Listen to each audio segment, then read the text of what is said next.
why the Federal Reserve Bank will have to restart its quantitative easing or QE program sooner than later.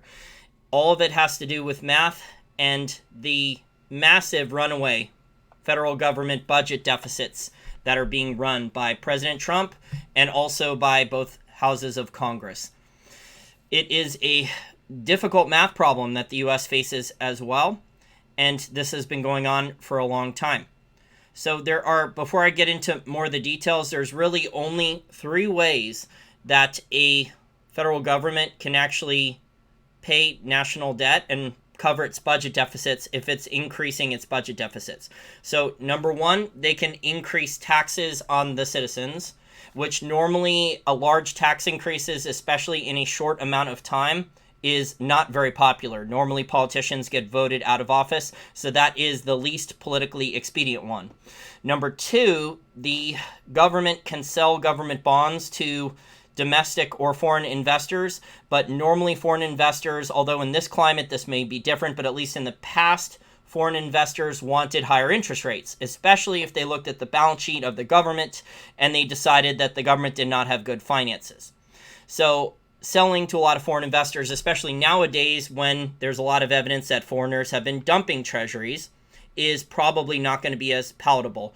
Although on a relative basis, yields in the US are still positive, unlike in Japan and the European Union, where a lot of yields are negative. So in the short term, that may benefit the US and the US being able to sell more treasuries. In the long term, as the people at the Fed want ZIRP, zero interest rate policy, or God forbid NIRP, negative interest rate policy, the US's advantage in that aspect, it will not be an advantage. It will not benefit them if the people at some of the people at the Federal Reserve and the academic Keynesians, neo-Keynesians, have their way and they want to force ZIRP and NIRP.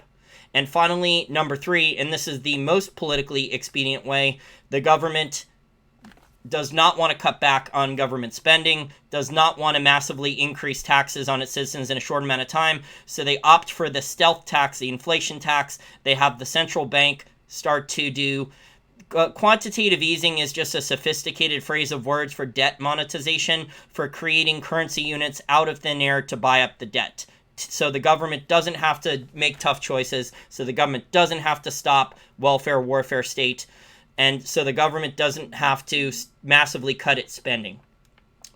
So normally throughout history, governments opt for the third choice. Although they may also increase taxes, the debt monetization, which is now called quantitative easing, I think that phrase is meant to fool as many people as possible, although more people have woken up to that, especially post-2008 and bailouts. But the U.S. government, and I've talked about this on how quickly, on my video that I did much earlier this year, how quickly is the U.S. national debt growing. As of right now, according to the St. Louis Federal Reserve website, the U.S. government is only taking in about $2 trillion, a little over $2 trillion in annual tax revenues. And yet, we just got a news story out that the budget deficit is up 27% and getting close to $1 trillion. So interest payments on the national debt are enormous. I believe they're way over $600 billion now, even with artificially manipulated interest rates, and those will continue to grow because the size of the national debt is over $22 trillion. So the principal size of the national debt, which will not be paid off, the interest payments on that, even if interest payments are manipulated, the interest payments on the national debt will continue to grow, and they will take up a larger and larger chunk of those annual tax receipts and a larger and larger chunk of the annual budget. And the history of the U.S. government post-World War II, other people have talked about this, including Jim Rickards, where after World War II, both political parties, Republicans and Democrats, seemed to be, whether in Congress or in the White House, seemed to be a lot more focused on bringing the national debt down. And I believe they got it down to as low as 30% debt to GDP ratio until Ronald Reagan. And then Ronald Reagan, in order to win the Cold War and some of his other drug war programs and other stuff, he ran the debt to GDP up to 50%. And then after Ronald Reagan, the first George Bush and then Bill Clinton managed to prevent the debt from absolutely exploding. And then the real explosion, the exponential increase in U.S. national debt started with George W. Bush in 2001, and then Barack Obama. So it doubled under George W. Bush. The national debt doubled under George W. Bush, and then it doubled again under Obama. And then Trump is now still running supply-side economic stimulus, which means that the national debt, and this 1 trillion number that CNBC cited in this article yesterday, it's not the real number. Jeff Gundlach has talked about how the real debt increased by $1.4 trillion last year. So the government doesn't use GAAP accounting, generally accepted accounting principles. It runs a lot of stuff off balance sheet. There's a lot of stuff that's added to the national debt that's off balance sheet, that's either added to the debt and the U.S. doesn't count it, or it's not counted at all officially. So like when the U.S. does a bailout for Hurricane Maria or Hurricane Harvey in Houston, or the hurricane in Florida in the Gulf of Mexico area, the Panhandle, Florida, I forget the name of it last year.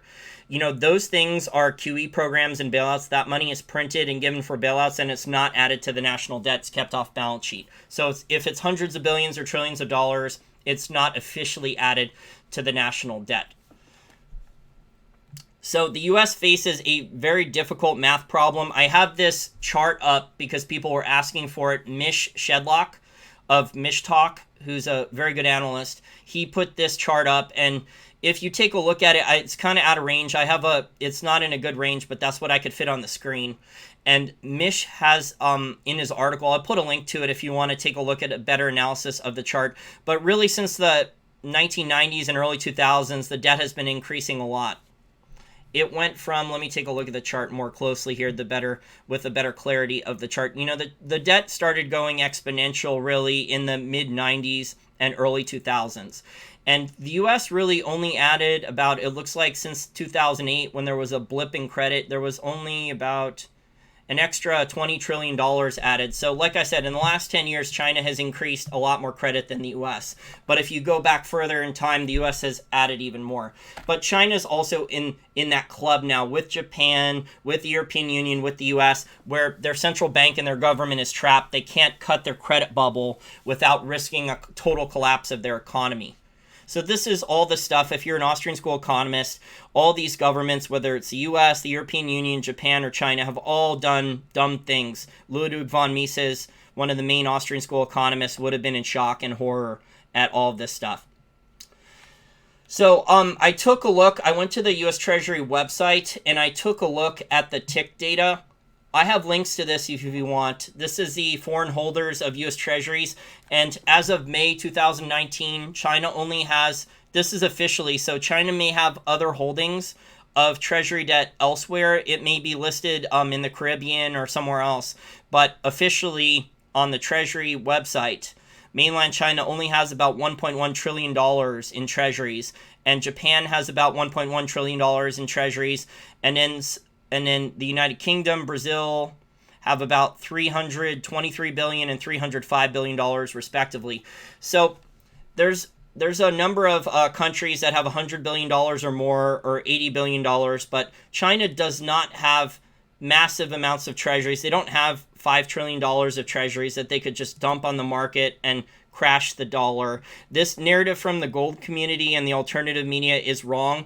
The largest holders of treasuries is not even China. They're not even in the top 3 for largest holder of U.S. treasuries. It's American, according to a number of articles that I'll put links to in the information section. The largest holders of U.S. treasuries are many American pension funds, insurance companies, the Social Security program, and other government employee pension funds. So China's not even, they may be in the top 5, they may be number 5, but they're not in the top 3. The Social Security Trust Fund and Federal Disability Insurance Trust Fund has $2.798 trillion of U.S. treasuries as of February 2019, according to this article. That just came out at the end of July. So international debt, I think, is only owned, let's see here, who's treasury managers? Yeah, I think international holders only have about 27% of the total 22 trillion and change now. So it's not like the misconception in the gold community is that foreigners own all of the U.S. debt, and that's no longer the case. Maybe it was the case 10 years ago or 15 years ago, but things have changed a lot, and there's a lot more of an appetite now here in the U.S. There's a lot of pension funds and a lot of corporate pension funds do have a reduced stock portfolio. They own more bonds.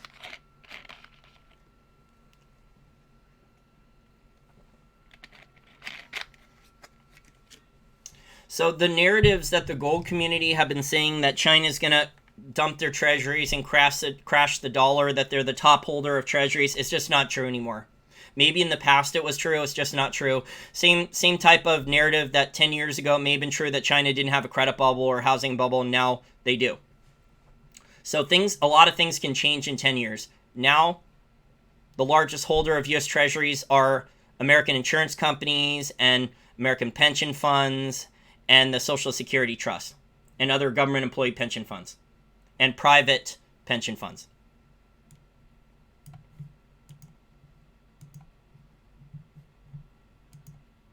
And as long as the U.S. offers a positive yield relative to other government bonds, there may be more demand for foreigners to come in here as well. So the Fed talked about a new tool for a downturn. The Fed, I think, anticipates that they're going to have to do QE sooner than later. They realize this. I don't know how soon they want to announce this. Could happen in the next couple months. Maybe after the next rate cut. But at some point, the Treasury, the U.S. Treasury is running. They don't have a lot of funds. The budget deficits are so enormous that either the primary dealers are going to have to fund the treasuries or the Federal Reserve is going to have to come in and do that, because the U.S. government cannot afford higher interest payments on the national debt. And that's why interest rates have to go down. That's why we have to have financial repression and Japanification, so the people in power can keep this game going longer. This is the whole point of Japanification and financial repression. Besides stealing income from us, this is so federal governments can run these massive budget deficits, and they can somewhat control interest payments on the national debt without them exploding. This is how you have Japan being able to do this for 30 years. But Japan now is trapped. Japan cannot even afford a 1% increase on interest rates. So eventually the European Union and the US are also headed there. And it's really stupid how everyone's trying to copy Japan. I wouldn't exactly call Japan what they've done a success, although a lot of people inside Japan, in the government and their central bank and treasury, think that they've done the best in a bad situation. So the Fed will have to start running quantitative easing or QE programs at some point, unless there is a lot more demand for the bonds, but most likely foreigners may demand higher interest payments, especially if interest rates are going to keep being manipulated down. Although now what is happening is people are not buying bonds for income, which is historically extraordinarily weird. Normally bonds are viewed as a far safer source for income than stocks. And stocks were viewed for capital gains historically, and then eventually maybe you would get some dividends, but the reverse has happened now. People are viewing stocks for income. And I think that's dangerous, because people are viewing stocks as a safer, reliable income. Dividends can be cut. And then people are paying high valuations for dividend yields on stocks. Very high valuations. The PE ratios are very fooling, especially with the share buybacks. And how some of these companies have contracting revenue that have done these share buybacks with debt to manage their PE ratios. So I have a bunch of articles open right now. I have a bunch of articles open. The real budget deficit, guys, is not closer to 1 trillion. It's already way over a trillion. Last year it was 1.4 trillion for 2018, according to Jeff Gundlach. He's shown the numbers in a number of presentations recently. I don't agree with everything Jeff Gundlach says, because remember, he was predicting a steepening yield curve, whereas Lil Brainerd at the Fed tipped off that the Fed either wanted or was okay with an inverted yield curve. But I think Gundlach he's a billionaire and he's made a lot of money investing, and he is a big fan of gold. So he has a gold stock. He has some type of gold stock fund, I think, too. But I disagree with him on the steepening of the yield curve. I don't think the Fed wants that. Maybe some people at the Fed did, but I think in general most of the people at the Fed want the Japanification financial repression game plan. And then eventually we might get into the really, really crazy stuff with like Ben Bernanke's proposals and NERP, God forbid, but it's looking like more and more people at the Fed are now in favor of that, and also academics who were not in favor of that even a couple of years ago.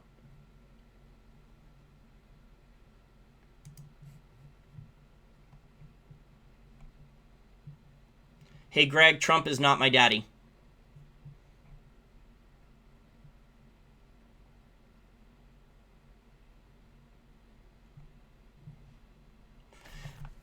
Super L. Kelly, people are buying treasuries, but they're not buying treasuries for income or yield.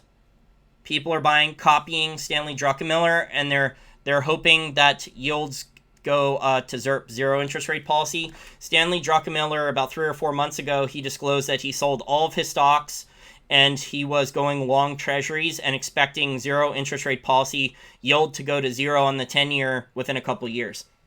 So the yields have already come down since October. I think October of 2018, the 10-year U.S. Treasury yield was around 2.78%. And now I didn't look at it today, but it was around 1.78% in the last week or so on yields on the U.S. Treasury. So at some point, unless, and this is not going to happen, but this is just wishful thinking on my part, if the federal government, the Republicans and Democrats, actually decided that they were going to meaningfully cut government spending and cut a lot of federal government spending, cut welfare and warfare programs, get rid of government agencies, massively cut the budget, cut the federal budget, cut the military spending, etc., then the Fed's going to have to step in with QE. Because massively increasing taxes, first of all, if you massively increase taxes too quickly, you will kill the economy. So any lies that the government economic data, the propaganda is trying to say that the U.S. still has good GDP growth, this is the greatest economy ever. If you want to collapse the economy quickly, you start massively increasing taxes. That's one way to collapse the economy quickly, is you start layering on new taxes and massively increasing them, or massively increasing existing taxes. So then you cannot have the pretense that there's a really good, strong recovery when you're layering on high tax. You're either increasing existing taxes a lot or you're layering on new taxes that are high. So and most people are fooled by inflation. So debt monetization, more currency units and credit created out of thin air. Most people, John Maynard Keynes said 1 in a million can't figure out or understand what inflation really is. So most people won't understand what's happening, which means then capitalism is going to get blamed. So that's win-win for a lot of the people in power. Heads we win, tails you lose. So I think I just disproved the gold community narrative that China can dump all its treasuries and crash the dollar. In fact, if China does sell all its treasuries, they're going to need those dollars for other reasons. They may need those dollars for their dollar-denominated debts, or to buy food or energy to import.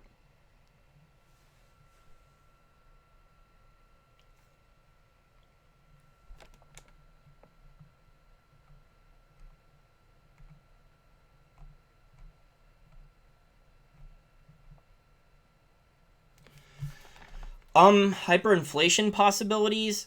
Yeah, hyperinflation is psychological. I think we're going to get a lot worse stagflation first, and we'll see what happens after that. Oh, I wanted to talk about the Green New Deal and other stuff. So right now, I think the debt ceiling, there's been a 2-year deal for the debt ceiling. And after that, though, whichever political parties control Congress, each house, they're going to hold the debt ceiling hostage. So it'll be a political football. Eventually, though, both political parties will agree to raise the debt ceiling. It's one of the few things that both political parties can actually agree on, is that they don't want to cut spending. Both political parties may say that they want to cut spending, but neither one meaningfully wants to cut spending on anything, on welfare or warfare. So they'll give speeches and they'll tell at rallies or they'll tell in debates that they're going to cut spending. In reality, the reality of the situation is that really rarely ever happens, or it's tiny, or it's a couple billion here, which is nothing.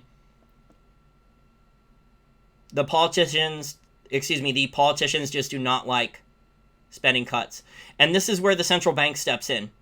Quantitative easing is just a sophisticated phrase of debt monetization, creating currency units out of thin air. There are only three ways a large federal government running unsustainable budget deficits, really runaway budget deficits at this point, can deal with the runaway budget deficits. I talked about them at the beginning. So that's increase taxes directly on the population, extremely politically unpopular, sell more bonds. The U.S. may be able to do that on a relative basis because they do have higher yields than a lot of other places, especially in the European Union and Japan. And then the U.S. government bonds are still going to be looked at safer than emerging market bonds. And then third one is the central bank does quantitative easing, or the better phrase is debt monetization, creates currency units out of thin air. Those are the only three ways. Well, there is another way. The government could start seizing assets, but then that's not really viable for the government, because then that'll potentially collapse the economy, or that'll create capital flight out of the economy too, if the government starts to rapidly seize assets of its own citizens, like directly, rather than through the stealth tax of currency devaluation and inflation.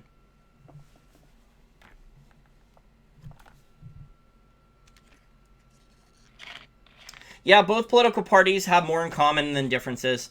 Both political parties, I would say, are pro-war. Tulsi Gabbard is one of the few Democrat candidates that's anti-war, and look how she's being treated in the debates. She also wants to audit the Federal Reserve, so I'm on board with Tulsi for those two things. Those are two big issues, and I agree with her on that stuff. But I'm not sure if she's electable. I mean, the mainstream media is going to try to ruin her. They're going to go out of their way to ruin her. Even Google is sabotaging Tulsi. She had all those searches. She had the most searches in the first Democrat debate, I think. And Google blocked all her ads.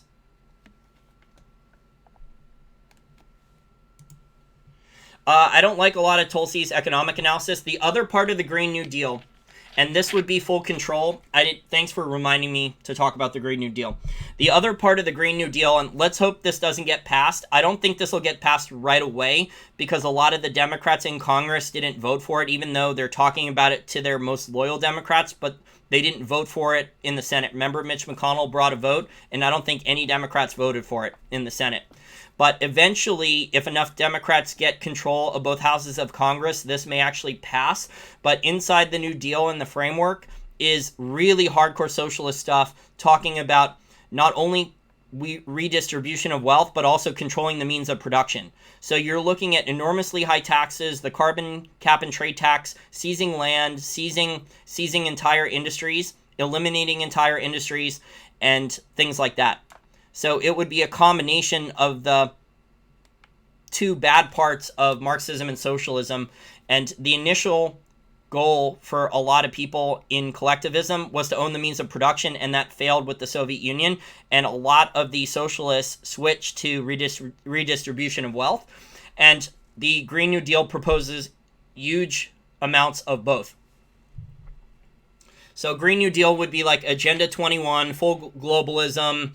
It would basically end a lot of private sector industries. There would be enormous amounts of direct tax increases, not just the inflation tax, but enormous amounts of direct tax increases, like VAT tax, carbon tax, all those things.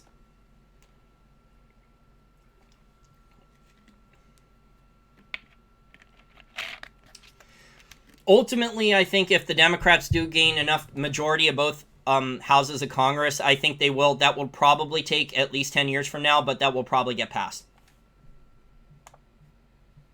I agree, the Green New Deal is not green. It's more control over the economy. It's more of a watermelon plan, so it's green on the outside and red on the inside. So it's more about full control. It's how a lot of socialists and Marxists went in after the Soviet Union collapsed. They went into the environmentalist movement. There's an entire book out about this called Watermelons. I talked about it in my Eat the Rich video, which was incredibly censored by YouTube. It had hundreds and hundreds of likes and only like 3,000 views. Speaking of censorship, my China videos yesterday had... probably need another sip of water. My China videos yesterday had many hundreds of likes each and only a couple thousand views each. So I think those videos got really censored. Again, thank you to all the new Patreon account contributors.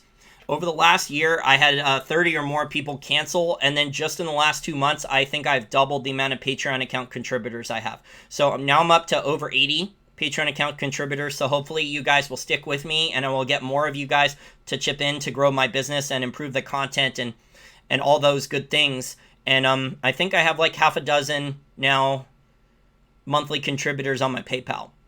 My voice is starting to go.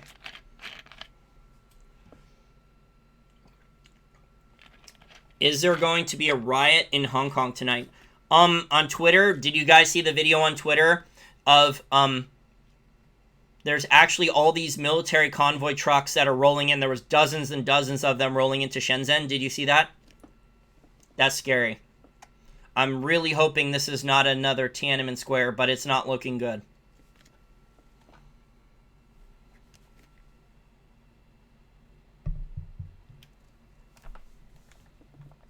The plastic straws are stupid. Okay, the best environmentally friendly straws are the bamboo straws, and yet none of the restaurants want to buy them. So then you end up going through a plastic, those toilet paper type straws, the paper straws that are made out of like the same material as the inside of a toilet paper roll. And you go through like one of those, they get soggy in 5 minutes or less. So you end up going through 3 or 4 of them. Supposedly they're not easy to recycle either. Ask the people at the restaurant to pay $1 extra for a bamboo straw. Supposedly bamboo straws are the best for the environmentally friendly. But I have yet to see a single restaurant offer one. Plus, then you're still serving the stuff in plastic cups and plastic lids. There's plastic everywhere. I mean, the one gesture there, it's not doing much good.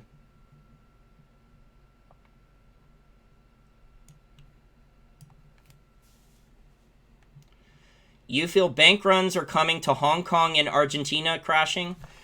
Yeah, Argentina, I heard their 100-year bond, which was paying 7%, the principal value, and this is why I said I wouldn't touch the bond. Supposedly, in just like 2 or 3 years, my buddy Simon Malkovich on Twitter, he put out that the principal value of the bond is down 50%.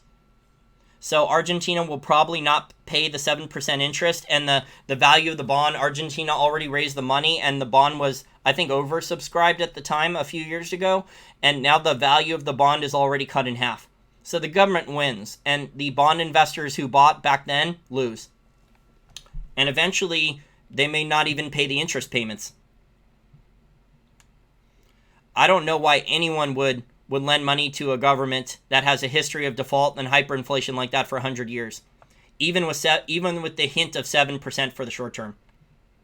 Hong Kong, there's rumors that on August 16th that there's going to be a planned bank run by the Hong Kong protesters, that they're planning on going to Hong Kong branches and pulling out their money. I don't think it'll do much good, but I heard the rumors on Twitter. So I don't know how reliable they are, but there are rumors of a planned bank run as a protest.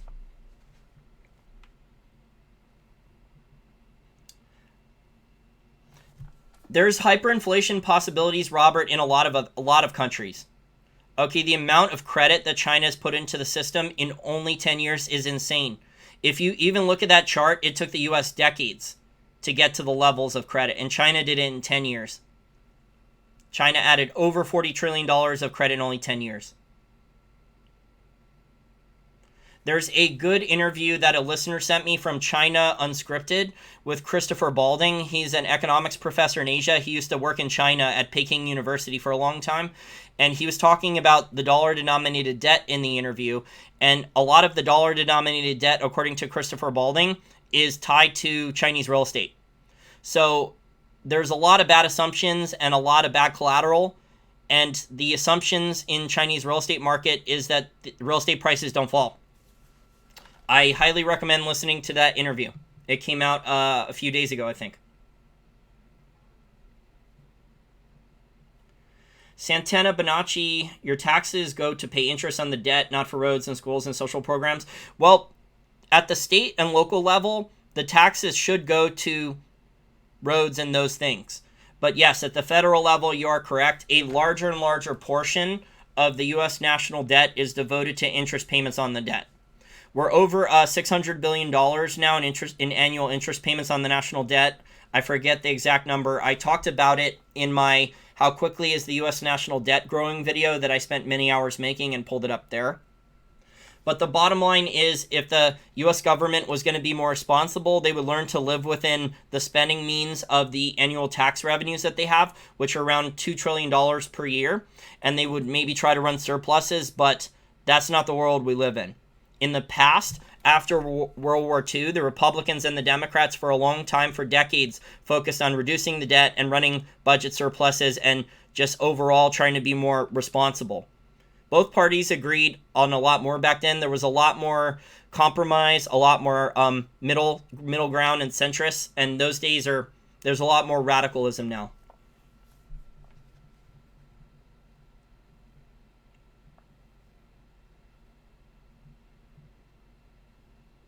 This is not financial advice, Super Light L. Kelly. Hedging against this dumpster fire. There's a lot of different ways to hedge. You can keep some cash, some dollars, in case the stock market or other markets crash. So you need cash for opportunity in case a market does crash and good assets go on sale. Physical precious metals, gold and silver, they're not investments though. I don't view them as investments. I think they're for saving, insurance, and wealth preservation. You can maybe speculate on a little bit of Bitcoin. I would not put a lot of my money into Bitcoin, although I know people who have and have made a lot of money. And if I was holding those gains, if my former business partner had bought the 10 Bitcoins around $100 that he was supposed to, and then hadn't lied to me for years that we own them, I would probably have cashed out some of my Bitcoins for enormous profits already. And then also rental properties. There's a lot of my listeners out there looking for income. I think a lot of dividend stocks are extremely dangerous now. They're overvalued. They have a lot of debt on their balance sheet. Some of them are even borrowing debt to maintain dividends. One of the ways to avoid a dangerous stock that is paying a dividend, to avoid a yield trap, is to look for companies with the dividend payout ratio. That means that the dividend is taking up too much of the earnings per share. So if the dividend is taking up around 100%, or in rare extreme cases more than 100% of the earnings per share, which means that the company is borrowing debt to pay the dividend, it's an enormous red flag. It means the dividend will almost likely not be maintained. It will have to be either cut drastically or eliminated entirely, which means that the stock will almost definitely crash. So that actually, this is not financial advice, but if you're looking for stocks to short, if you're looking for stocks to research to short, look for stocks that have enormous dividend payout ratios and bad balance sheets with too much debt. And those companies will almost definitely have to cut the dividend, and those stocks could crash 20 or 30% or more pretty quickly. Those stocks are what I would call with high dividend yields, but bad balance sheets and high dividend payout ratios that are around 100% or above 100%. Those are yield traps. So dividends for a lot of stocks are not always necessarily safe. And just because you see a 7%, 6% to 12% dividend yield does not mean that you're going to get it. I have been in stocks before where I got paid a dividend and then all of a sudden the dividend was cut, and then I sold out before the stock went bankrupt. But I've studied a lot of those companies where the dividend yield is too high and the dividend payout ratio is too high, and then the dividend is almost the probability of the dividend being cut is very, very high. And then normally the company has a bad balance sheet. A lot of oil companies got in this trouble in 2013 and 14. There was a lot of oil companies that had yield traps and ended up going bankrupt. Lynn Energy was one. There was a bunch of others. There was a Penn Growth Company or Penn Energy, one of those. They went bankrupt too. They had a high dividend yields.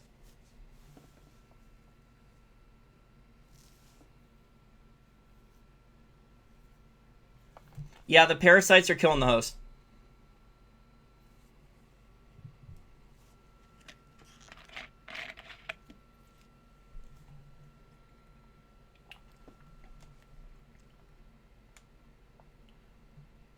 Company cash flows decline due to debt service. Free cash flow declines. Operating cash flow should be the same because you use your operating cash flow to pay off debt. So then you wouldn't have free cash flow.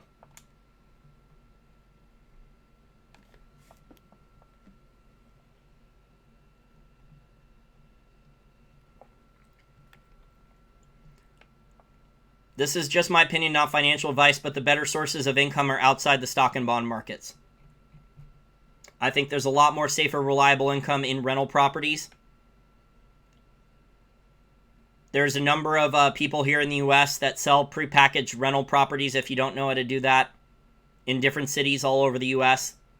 They mark up the property like 20%, but then it has like a residential property manager. It has background check tenants with proof of income and all. They've done all those background checks and stuff, and the residential property manager is already vetted. And then I think you can still make between like $800 and $2,000 per month in rental property income per property. I know people who own a lot of these properties.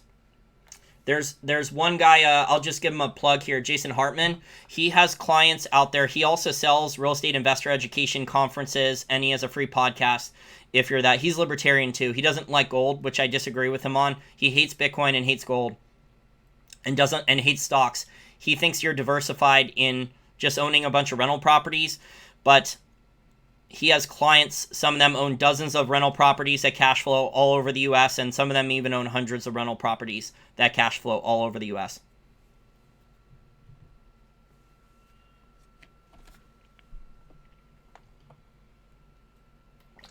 No, if you put 20% equity down, if you get a normal mortgage and you put 20% down payment on the house and get a mortgage on that, you can still have your tenant pay the rent, and that pays off your mortgage, and you still get positive cash flow of $800 or more per month.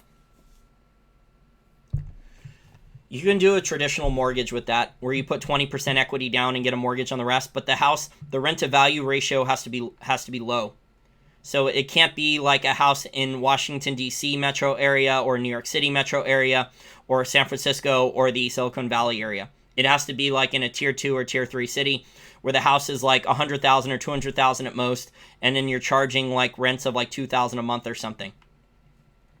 Because the home prices in these areas, these metro areas, are just too high, so having a mortgage on it, your rent payments won't cover your mortgage and you won't get a profit.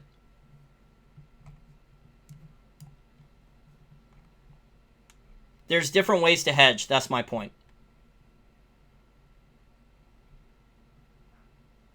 Yeah, I think that hyper stagflation, that's an interesting thing to call. I think we will have worse stagflation. And a lot of people will just blame capitalism, and the people in power are hoping that they don't get the blame. They're just trying to redirect it at other people.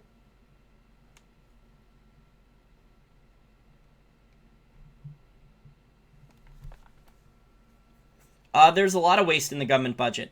But yes, the defense spending is a lot.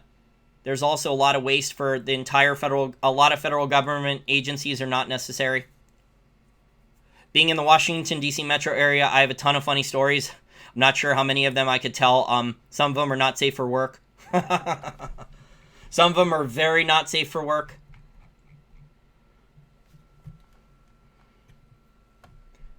Of federal government employees misappropriating taxpayer dollars and government employee expense accounts that I've heard over the years.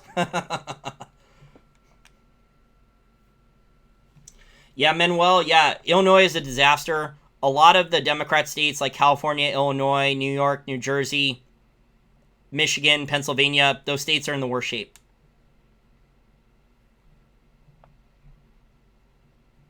But other states will be in trouble eventually. You have a lot of Democrats who are leaving those states and they're moving to cheaper states, and eventually they will vote in Democrats and who have the same crazy policies in those other states, and they will ruin those states too.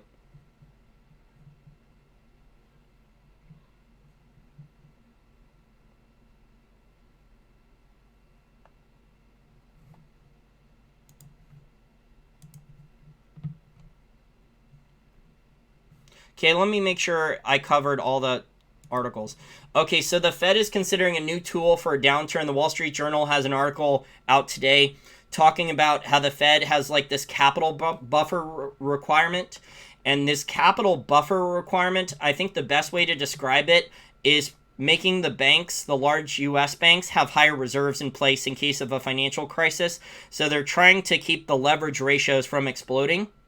They're trying to get to prevent the velocity of money from expanding even more. Because remember, the Federal Reserve, in addition to the rate cuts that were just announced in the last 2 weeks at the end of July, they also lowered the IOER, interest on excess reserves. So when the banks are getting less, the large banks are, for docking money at the Fed on interest on excess reserves, the banks are going to look for other opportunities. Been talking now for almost 40 minutes, so probably need to shut this down soon because my throat's hurting and getting kind of tired here. But when the Federal Reserve lowers interest on excess reserves, that means the banks are going to be looking for other opportunities to put that capital to work. And that could mean that there could be more lending and spending into other markets, and that could be your velocity of money increases. So I think the Fed is trying to keep things in a tolerable level of stagflation because they are definitely watching the velocity of money. They know that they have created enough kindling more than enough for a much worse inflation in a short amount of time. And all that's stopping things is the velocity of money accelerating.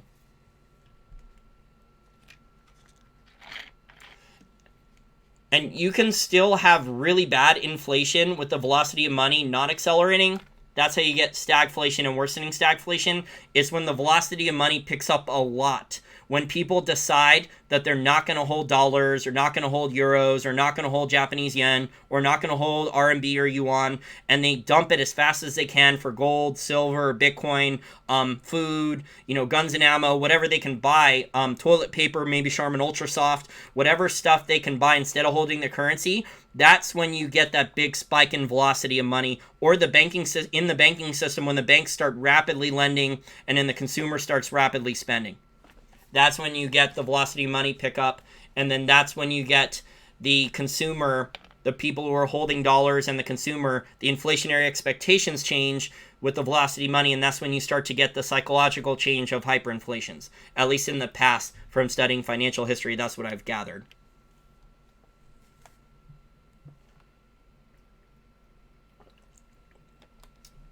That's a good point. Rental properties are not liquid. They're a reliable source of annual cash flow. A lot of people need income, but yes, they're not liquid. But almost everyone I speak to sends me emails asking me how they can get more income. And this is not financial advice, but finding income on the stock market or bond market, very, very dangerous now. You're long on the Charmin Ultra Soft. It might be very, very valuable someday.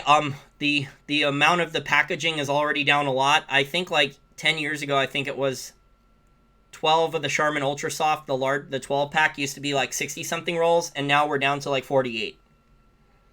And I'm sure in a couple years it might even be lower than 48. And then I'll take pictures of side-by-side comparison, and then I'll get at least half a dozen people telling me it's a conspiracy theory, and I don't know what I'm talking about. Meanwhile, the companies changed the packaging to hide the shrinkflation. Yes, hyperinflation, people want to get out of the currency. Well, if the RMB starts to devalue, we could have that in China. There's a lot of people that do not want to hold RMB. Now, I'm not saying China's going to have a hyperinflation immediately, but there are a lot of people who do not want to hold RMB. There's a lot of people in China who want to get their savings out.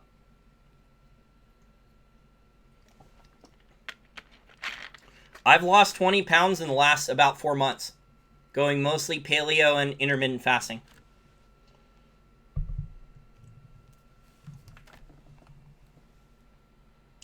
I don't like real estate investment trusts.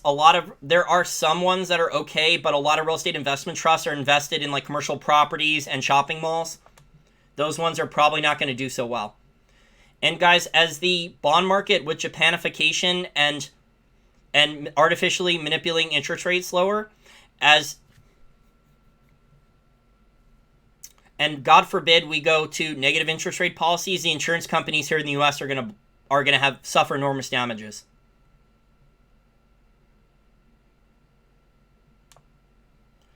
I think China has a lot less dollars than they claim, and China has issued a lot of dollar-denominated debt that people in the gold community and alternative media don't know about. If you go listen to that Christopher Balding interview from China Unscripted, he was a economics professor in China for many years, and he's still a professor in Asia, I think in Vietnam, and he has a lot of friends in China, and he says a lot of the dollar-denominated debt in China is tied to their real estate market. And so that assumes then that real estate prices won't drop. The dollar-denominated debt, he talks about how basically that if China devalues their currency, that their dollar-denominated debt becomes even more onerous for the real estate developers who are holding it.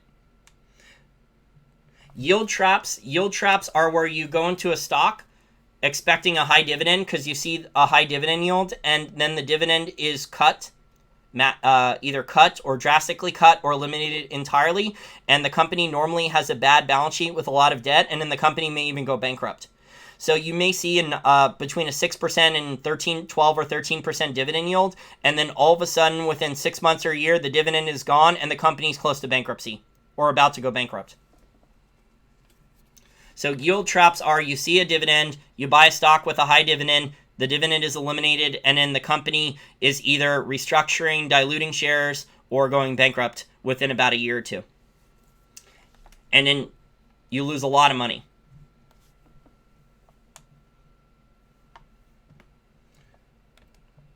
A high dividend yield stock, oftentimes if you don't do your research, it's the analogy of like the sirens who were luring the Greek sailors to their doom, who would follow their sirens call, and then they would crash the ships on the rocky shore and die.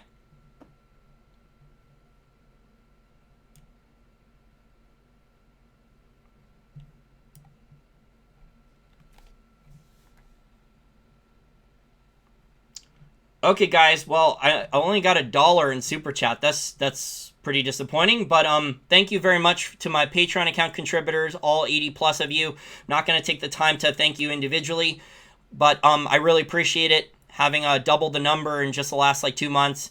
And I'll speak to you guys later. I will put the links to the articles that I talked about in the information and description section if you want to look into this more closely.